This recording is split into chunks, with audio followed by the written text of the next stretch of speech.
गणेशाय नमः। ओम श्री पुराण पुरुषोत्तमाय नमः। श्री शिव पुराण संहिता 4 कोटि रुद्र संहिता अध्याय 8 से 14। प्रथम ज्योतिर्लिंग सोमनाथ के प्रादुर्भाव की कथा और उसकी महिमा।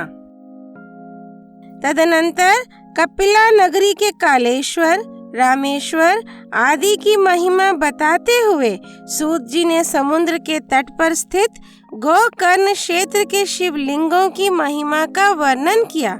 फिर महाबल नामक शिवलिंग का अद्भुत महात्म्य सुनाकर अन्य बहुत से शिवलिंगों की विचित्र महात्म्य कथा का वर्णन करने के पश्चात ऋषियों के पूछने पर वे ज्योतिर्लिंगों का वर्णन करने लगे। सूत जी बोले, ब्राह्मणों, मैंने सद्गुरु से जो कुछ सुना है वह ज्योतिर्लिंगों का महात्म्य तथा उनके प्राकट्य का प्रसंग अपनी बुद्धि के अनुसार संक्षेप से ही सुनाऊंगा।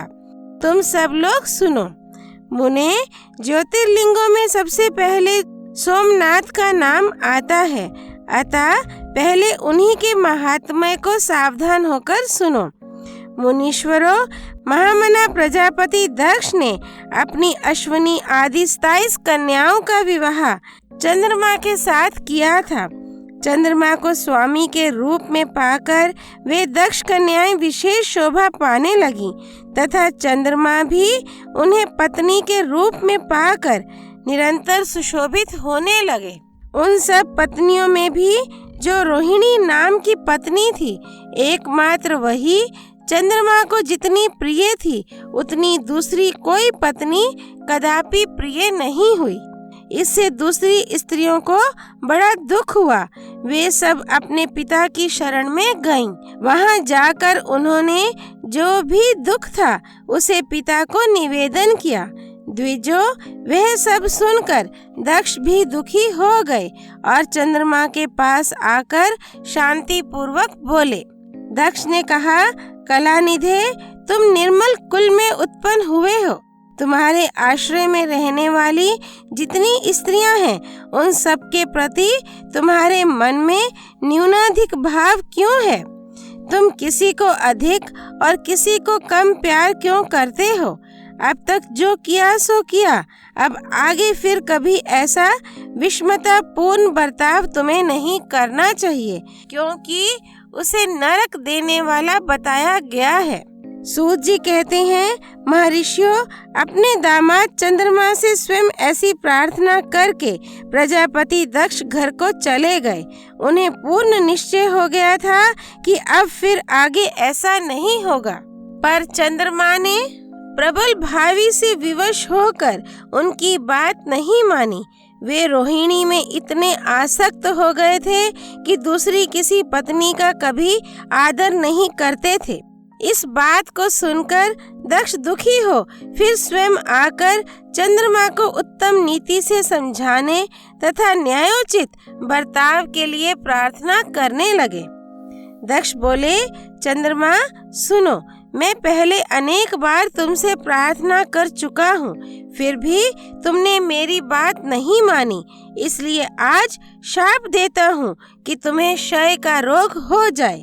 सूत जी कहते हैं, दक्ष के इतना कहते ही क्षण भर में चंद्रमा क्षय रोग से ग्रस्त हो गए। उनके क्षीण होते ही उस समय सब और महान हाहाकार मच गया। सब देवता और ऋषि कहने लगे कि हाय हाय, अब क्या करना चाहिए? चंद्रमा कैसे ठीक होंगे?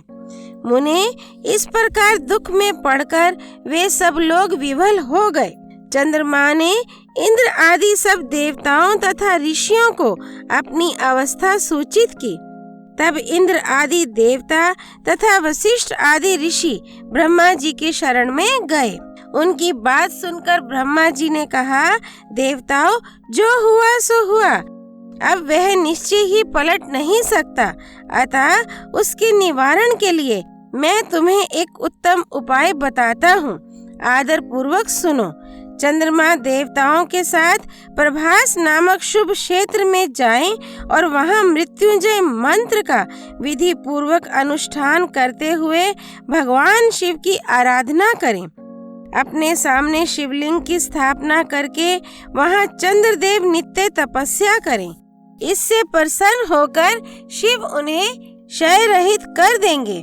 तब देवताओं तथा ऋषियों के कहने से ब्रह्मा जी की आज्ञा के अनुसार चंद्रमा ने वहां 6 महीने तक निरंतर तपस्या की।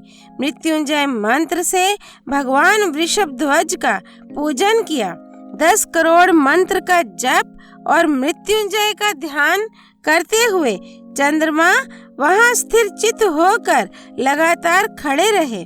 उन्हें तपस्या करते देख भक्त वत्सल भगवान शंकर प्रसन्न हो उनके सामने प्रकट हो गए और अपने भक्त चंद्रमा से बोले। शंकर जी ने कहा, चंद्रदेव तुम्हारा कल्याण हो, तुम्हारे मन में जो अभीष्ट हो वह वर मांगो, मैं प्रसन्न हूँ, तुम्हें संपूर्ण उत्तम वर प्रदान करूँगा।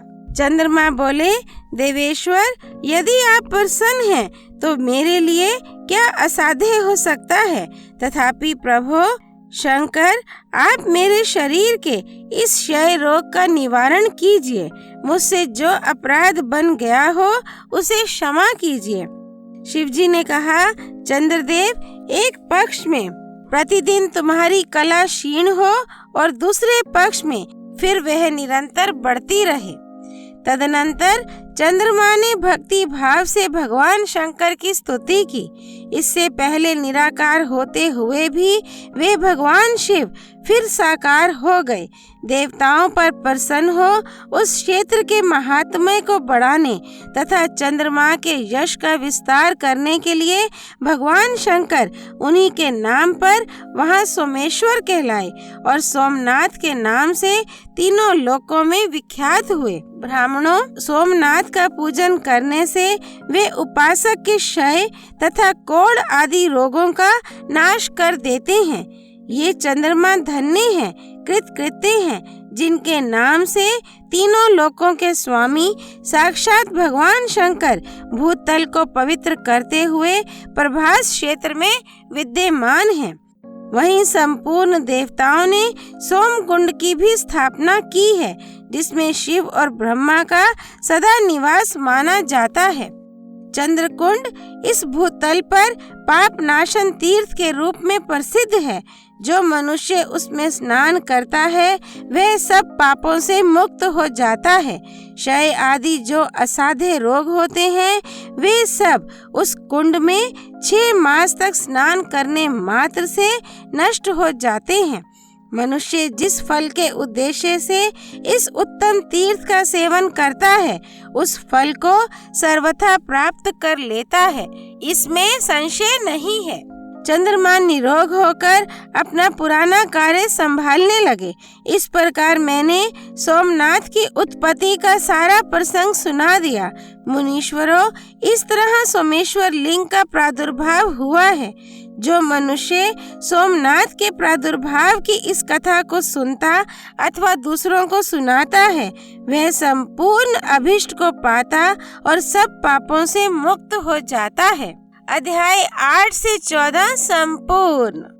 भगवान शिव सोमेश्वरावतार ज्योतिर्लिंग की जय। 12 ज्योतिर्लिंगों की जय। हर हर महादेव। श्री हरि अर्पणमस्तु।